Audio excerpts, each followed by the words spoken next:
Mr. Chairman, this bill is intended to help foster innovation in America by creating places where academics, businessmen, workers, and students and entrepreneurs can come together and find new ways to build things in America.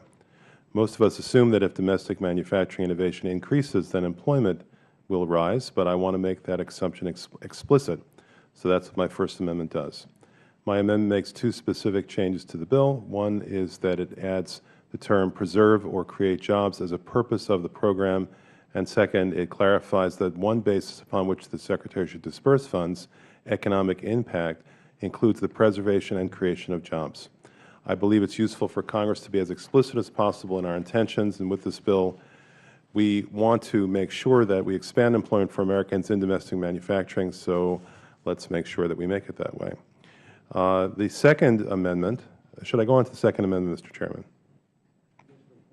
Yes, please, if the gentleman will proceed. Well, the Second Amendment is meant to clarify what represents a growing policy problem. Recently, the United States Economic Classification Policy Committee recommended that goods designed in the United States but manufactured abroad should somehow be considered to be domestically manufactured goods. They call these, quote, factoryless goods, though what they really mean is goods manufactured in factories located abroad. They said specifically that they recommended to the Office of Management and Budget a classification of establishments that bear the overall responsibility and risk for bringing together all the processes necessary for the production of a good in the manufacturing sector, even though the actual transformation is 100% outsourced, meaning 100% performed overseas. My amendment is a repudiation of that proposed classification. If goods are manufactured in the United States, then they need to be manufactured in the United States.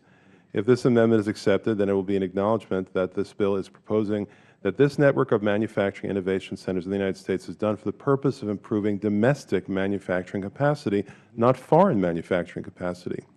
A critical component of domestic manufacturing is that the physical, chemical, and mechanical transformation of inputs into outputs is predominantly done in the United States.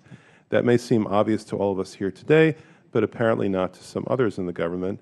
I believe it's necessary and useful for Congress to be as explicit as possible with our intentions, especially when bureaucrats are trying to tell us that goods manufactured in China somehow count as goods manufactured in the United States.